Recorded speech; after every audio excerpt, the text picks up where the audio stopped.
স্বামী স্ত্রীর রক্তের গ্রুপের কারণে বাচ্চার কি কোনো সমস্যা হতে পারে?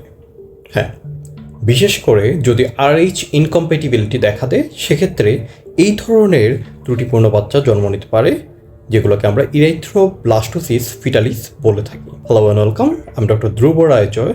আজকে আমরা কথা বলবো RH ইনকম্প্যাটিবিলিটি নিয়ে। চলুন শুরু করা যাক।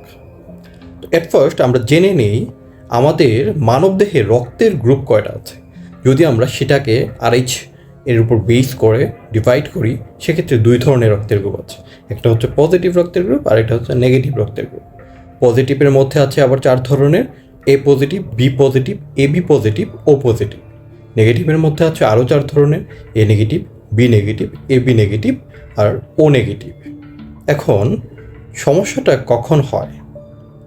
যদি স্বামীর রক্তের গ্রুপ পজিটিভ হয়, স্ত্রীর রক্তের গ্রুপও পজিটিভ হয়, সেক্ষেত্রে কোনো ধরনের সমস্যা নেই। যদি স্বামীর রক্তের গ্রুপ নেগেটিভ হয়, স্ত্রীর রক্তের গ্রুপও নেগেটিভ হয়, সেক্ষেত্রেও সাধারণত কোনো সমস্যা নেই। আবার যদি স্বামীর রক্তের গ্রুপ নেগেটিভ হয়, স্ত্রীর রক্তের গ্রুপ পজিটিভ হয়, সেক্ষেত্রেও কোনো ধরনের সমস্যা নেই। তাহলে মূল ঝুঁকিটা কোন জায়গায়? যদি মায়ের রক্তের গ্রুপ নেগেটিভ হয় আর বাবার রক্তের গ্রুপ যদি পজিটিভ হয়, সেক্ষেত্রে এবং বাচ্চাও যদি RH পজিটিভ, অর্থাৎ বাচ্চার রক্তের গ্রুপও যদি পজিটিভ হয়ে থাকে, তো সেক্ষেত্রে সমস্যাটা কি হয়? আমরা প্রথম বাচ্চার ক্ষেত্রে কোনো সমস্যা পাই না, সমস্যাটা পাওয়া যায় দ্বিতীয় বাচ্চার ক্ষেত্রে। প্রসেসটা কি চলুন জেনে নিই। প্রথম বাচ্চার যখন ডেলিভারি হয়, তখন বাচ্চার কিছু রক্ত, পজিটিভ বাচ্চার কিছু রক্ত নেগেটিভ মায়ের শরীরে চলে যায়। এর ফলে মায়ের শরীর কিছু এনটিডি তৈরি করে ওই রক্তের পরিপ্রেক্ষিতে। ওই যে পজিটিভ রক্ত বাচ্চার শরীর থেকে মায়ের শরীরে ঢুকেছে, ওইটার কারণে মায়ের শরীরে কিছু অ্যান্টিবডি তৈরি হয়। ওই যে ওইগুলা এখন কোনো ধরনের সমস্যা করে না। এটা হচ্ছে স্টোর থেকে যায় মায়ের শরীরে। যখন মা আবার প্রেগনেন্ট হয় এবং বাচ্চাটা যখন পজিটিভ হয়, তখন মায়ের অমরার মাধ্যমে বাচ্চার শরীরে রক্ত প্রবেশ করে নিউট্রিশনের জন্য। আর ওই রক্তের সাথেই অ্যান্টিবডি, যেটা প্রথম বাচ্চা জন্ম যখন নিয়েছিল, তৈরি হয়েছিল, সেইটা হচ্ছে প্রবেশ করে বাচ্চার রক্তে প্রবেশ করে কী করে, সে বাচ্চার রক্ত যেটা আছে সেটাকে ধীরে ধীরে হিমোলাইসিস করে ফেলে, অর্থাৎ বাচ্চার রক্তটাকে ধ্বংস করে ফেলে। এইটার কারণে বিভিন্ন ধরনের সমস্যা দেখা দেয়, যেগুলোকে আমরা ইরাইথ্রোব্লাস্টোসিস ফিটালিস বলেছিলাম কিছু সময় আগে।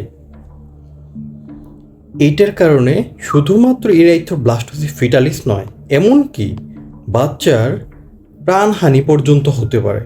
তো এই প্রবলেমটা থেকে কি বাঁচার কোনো উপায় নাই? অবশ্যই আছে। সেক্ষেত্রে মাকে হচ্ছে একটা ইঞ্জেকশন দিতে হয়। ইঞ্জেকশনটার নাম এনটিডি ইঞ্জেকশন। এখন এই ইঞ্জেকশনটা কি শুধুমাত্র বাচ্চার জন্মের পরেই দিব, নাকি আরও অন্যান্য ক্ষেত্রেও দেওয়া হয়? আরও কিছু রিজন আছে। যদি বাচ্চা জন্ম হইল, ডেলিভারির পরে তো অবশ্যই দিতে হবে। তাছাড়া যদি মার গর্ভপাত হয়ে যায়, সেক্ষেত্রেও এই এনটিডি ইঞ্জেকশনটা দিতে হবে। একটোপিক প্রেগনেন্সির ক্ষেত্রে দিতে হবে। এই একটোপিক প্রেগনেন্সি কি? বাচ্চা যদি আপনার এই জরায়ুর ভিতর না হয়ে যদি অন্য কোথাও হয়ে থাকে, সেক্ষেত্রে সেই প্রেগনেন্সিটাকে আমরা একটোপিক প্রেগনেন্সি বলে থাকি। এই একটোপিক প্রেগনেন্সির মধ্যেও কিন্তু এই এনটিডি ইঞ্জেকশনটা দিতে হবে। তারপর যদি অ্যান্টিপার্টাম ব্লিডিং, অর্থাৎ গর্ভাবস্থায় যদি কোনো ধরনের রক্তপাত হয়, সেক্ষেত্রেও এই এনটিডি ইঞ্জেকশন প্রয়োজন। তাছাড়া যে কোনো ধরনের ইনভেসিভ প্রসিডিউরের ক্ষেত্রেও আমরা এই এনটিডি ইঞ্জেকশন দিয়ে থাকি। এখন জন্ম হওয়ার পরে ঠিক কত ঘন্টার ভিতরে আমরা এই এনটিডি ইঞ্জেকশনটা মাকে দিয়ে দিব? 72 ঘন্টার ভিতরে, অর্থাৎ 3 দিনের মধ্যে এই এনটিডি ইঞ্জেকশন দেওয়া সবচেয়ে কার্যকর। এরপরেও দেয়া যাবে, কিন্তু এই 3 দিনের ভিতর দিলে সেন্সিটাইজেশন হওয়ার ঝুঁকিটা একদম অনেক শতাংশই কমে যায়। তো এই এনটিডি ইঞ্জেকশনটা কিন্তু খুব বেশি একটা দাম না। 3 থেকে 4,000 টাকা যদি আপনি এখানে জন্মের পরে মাকে এই ইঞ্জেকশনটা দিয়ে দেন, সেক্ষেত্রে কিন্তু পরবর্তী যেই প্রেগনেন্সিগুলো আছে সেক্ষেত্রে মা কিন্তু সেফ হয়ে যায়, পরবর্তী বাচ্চা যেগুলো ছিল সেগুলোও কিন্তু আপনার সেফলি ডেলিভারি হতে পারে। কিন্তু যদি একবার মায়ের শরীর এই এনটিজিটা ডেভেলপ করে ফেলে, এটাকে যদি আমরা ইঞ্জেকশন না দিই, সেক্ষেত্রে কিন্তু পরবর্তীতে আর কখনো এই ইঞ্জেকশন দিয়েও কাজ হবে না। সো আজকে এই ইনফরমেশনটা যদি আপনার কাছে তথ্যবহুল মনে হয়, শেয়ার করতে পারেন।